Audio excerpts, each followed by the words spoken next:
Hey guys, how's it going? It's your boy MKS here, back with another video. I sort of messed up the intro there because I forgot to do something on YouTube. I got a bit distracted, but anyway, I'm back here with another video, and today I want to talk about Italian football. I know I've talked about Italian football before, and tomorrow I'm hoping to do like more short videos, obviously, and that kind of thing. But because it's the 17th day and a Friday, and the 17th of March is Italy's Unification Day, as well as St. Patrick's, which is an important day, obviously, for Ireland. So I'd love to, on that note, I'd love to see what Italy has in common with Ireland and how they can practice together. Because I only support Italy for football. I would love to see that, how they could practice together and how Irish businesses could invest in Italian football and things like that, perhaps.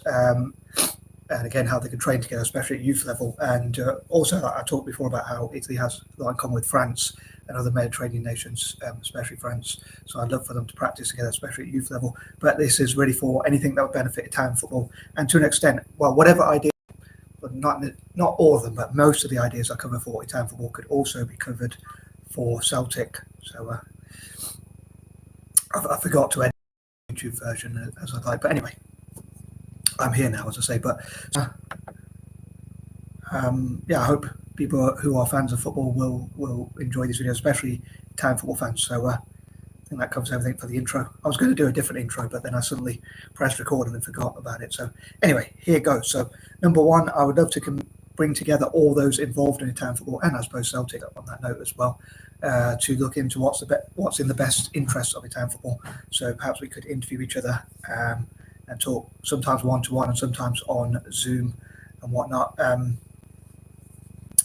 As I'm recording in the daytime, I've decided not to put any lamps on or whatever because I'm trying to save some electricity. But so I hope it's bright enough for any viewers out there, if I get any viewers, hopefully. But yeah, I'm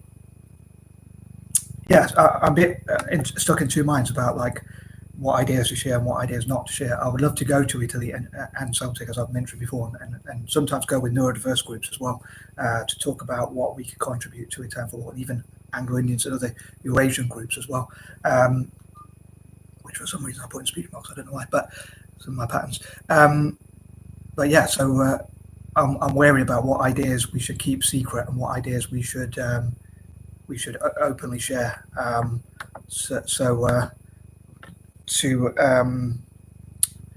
Yeah, which ones we perhaps should keep secret or whatnot. But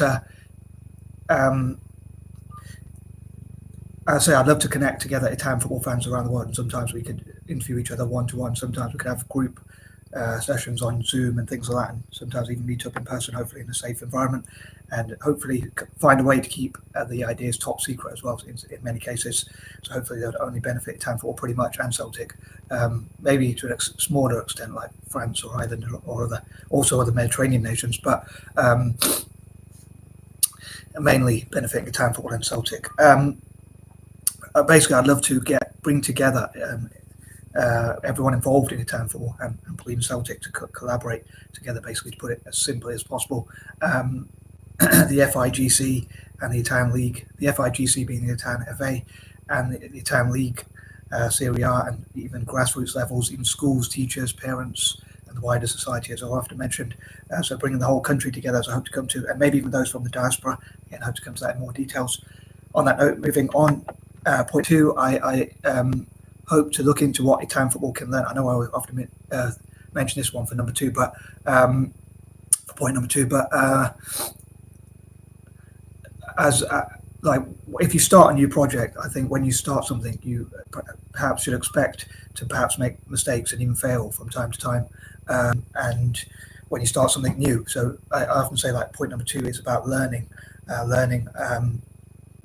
things. So I hope Italian football, I hope to benefit Italian football at club and country level, as well as Celtic at club level in their case.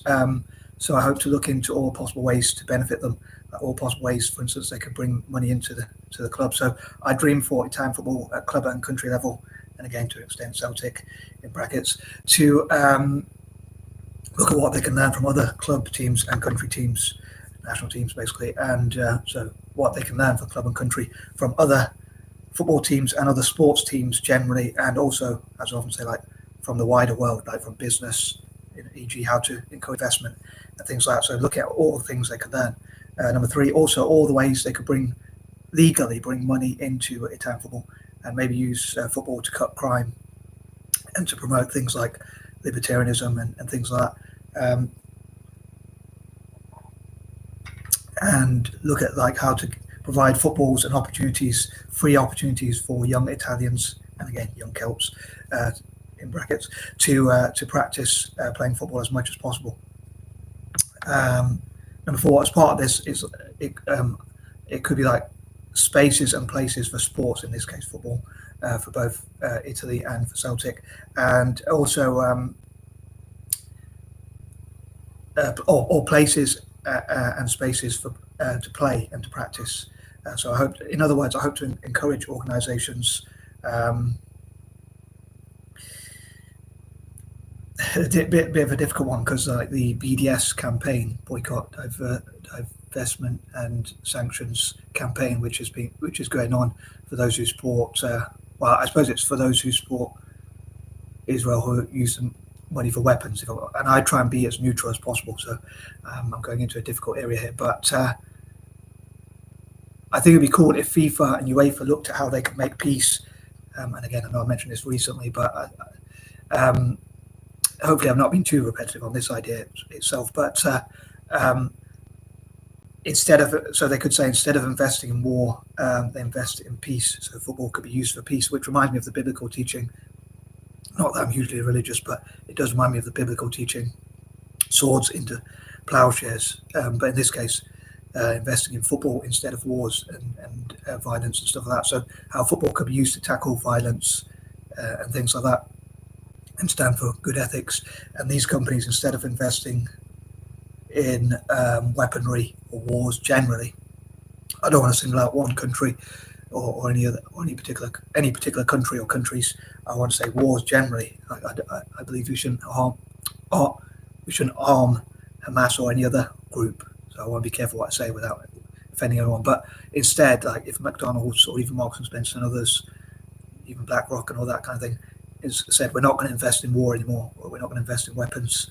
Maybe I'm being naive as often as ever or whatever, but instead they would invest in football for Italy, like as I say, space and places for sport, places and spaces to play and practice football, whichever order you want to put it in. So hopefully that would be a really positive thing. And also, I talked before about an idea I often mention, which is 1, 2, or for 1, or share for share, as I often put it, or to put it more simply, like for like. So I often say, like, whoever supports any of my plans, in this case I'm going to stick to football stuff. So in this case, let's say whoever donates to or invests in or just generally supports Italian football in some way, benefits Italian football in some way, I hope to say, for instance, share information they want me to share, like business cards, websites, or whatnot. If it's a spiritual or religious group, it could be Islamic or Christian texts or literature or whatever. So for each £1 they donate, for instance, to Italian football, I know £1 is not a lot of money, but for each £1 they donate, it could be a website, a business card, a flyer, a leaflet, or whatever information they want me to share, or whatever they want me to share for them. And that kind of thing. So yeah, I hope that made sense. But also for each plan they help me to write, or each thing that basically whatever they do to benefit Italian football, whether that's helped me to write a notebook in blue and in blue ink or whatever.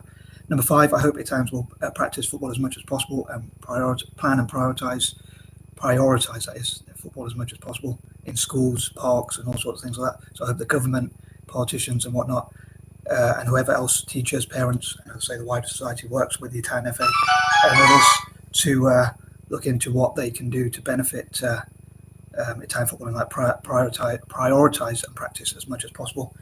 Number 6, as I say, playing and practicing their football as much as possible. Look at what exercises can benefit the game. Number 7, as it's a Friday, I hope to talk about like benefiting teams like Fiorentina and whatnot. Number 8, I hope they'll develop the passion for the game. Number 9, and plan and look at what they can do, like have 5-10 year plans and things like that. Number 10, I think it's really important to develop the youth. So I think that's something that I hope Italians will do, like developing as many young players as possible, producing the next best young players. And as ever, I'd love to know what you think. I'm out. Peace and love.